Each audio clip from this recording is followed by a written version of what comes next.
Path of Exile 2's new league, the Last of the Druids, is here this week and finally bringing the Druid class to the game along with a new league mechanic called the Fate of the Vaal. So in this video we'll be taking a quick look at the new class and all the other changes arriving with patch 0.4. So let's of course start with the Druid then, and this is the first strength and intelligence hybrid class to be introduced into the game, starting in the northwestern area of the passive skill tree. As you would expect, the Druid is focused on shapeshifting and nature magic with 21 new skills to use in this patch and over 30 new support gems too.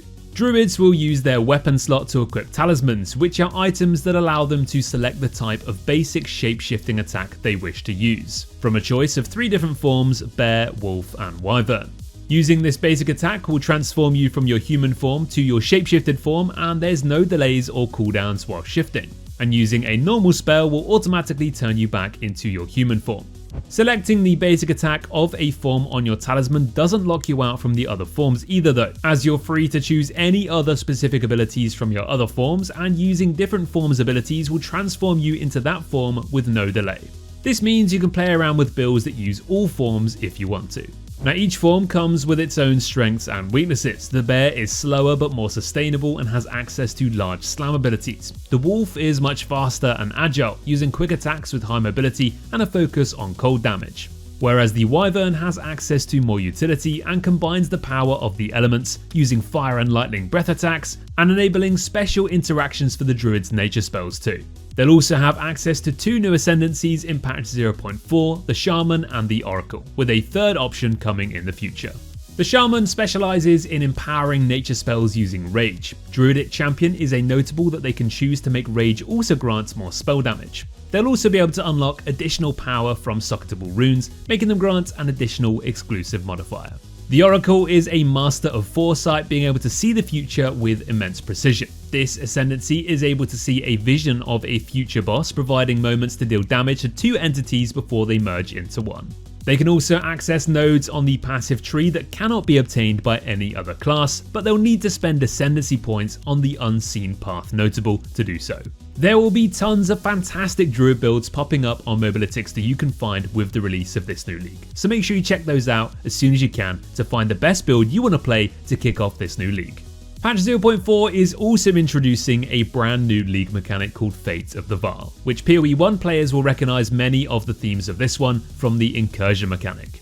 Fate of the Vaal allows players to build their own Vaal temple with the ability to move rooms and paths and position the layout exactly as they wish before running the temple for exclusive rewards. You'll be able to find temple consoles and areas when playing within the Fate of the Vaal League, and these consoles are surrounded by monsters that must be sacrificed to empower the device. Interacting with a console will give you the ability to place 6 rooms towards the finished temple before letting you enter to reap its rewards. Specific layouts will upgrade its level, improving the rewards but making the temple deadlier, and some rooms have exclusive rewards that can't be found anywhere else in the game. For example, the level 3 room Locus of Corruption will allow you to corrupt an already corrupted item to potentially add an additional corrupted enchantment modifier to it. But just be careful, as it may destroy the item instead.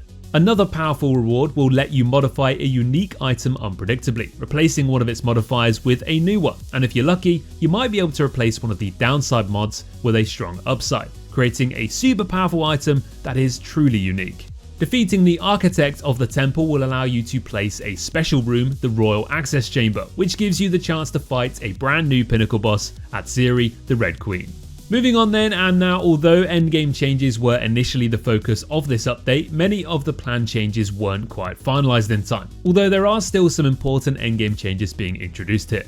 Maps will no longer be able to be crafted with desecration modifiers from Abyss content or distilled for extra juice from Delirium content. Part of the juicing lost has been added to tablets, which can now be corrupted to obtain additional modifiers and can even be improved to rare rarity using normal currency, as long as you've defeated the Arbiter. These changes should largely improve the time spent preparing maps in the endgame. Monster difficulty and rewards are also being adjusted in this league, with a focus on a lower amount of monsters that are generally more difficult and more rewarding. Monster haste modifiers on waystones have also been nerfed. The goal of these changes is to remove some of the monster swarming in the endgame and attempt to provide more meaningful encounters. Delirium fog is also being toned down too, so there's going to be a lot less grey on your screen this time. Abyss will now become a core League mechanic. You'll be able to find Abyss maps randomly on maps in the Atlas, but you'll also have the opportunity to find Abyss tablets that you can use to add Abysses to your maps, allowing you to target farm this mechanic for its powerful crafting elements, and there's also an Abyss exclusive Atlas tree too.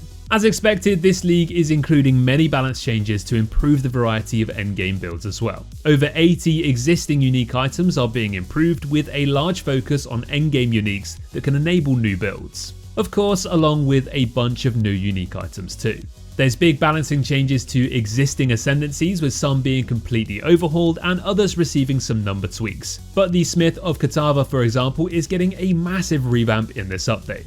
Skills and the passive tree are also getting some major attention, with over 90 active skill gems being updated and over 250 new passive tree nodes being added, many of which will be focused in the strength and intelligence areas of the tree, where the Druid starts. GGG have also acknowledged that performance has been a major issue in the game so far, and in this league they've shipped some improvements which should result in around a 25% higher frame rate on average, and should improve the console performance the most. They've also suggested they'll be looking to make more additional improvements to FPS and performance in the coming months. So there you have it guys, a brand new class, a new mechanic, and a bunch of balancing and system changes to sink your teeth into. Thanks to Dreamcore for putting this overview together, and you can check out the full written guide in the description below if you want to read more into it. And of course, check out Dreamcore's builds for 0.4 whilst you're there too. Stay tuned on our channel this week for plenty more Path of Exile 2 content, and we'll see you all in the next one. Take care.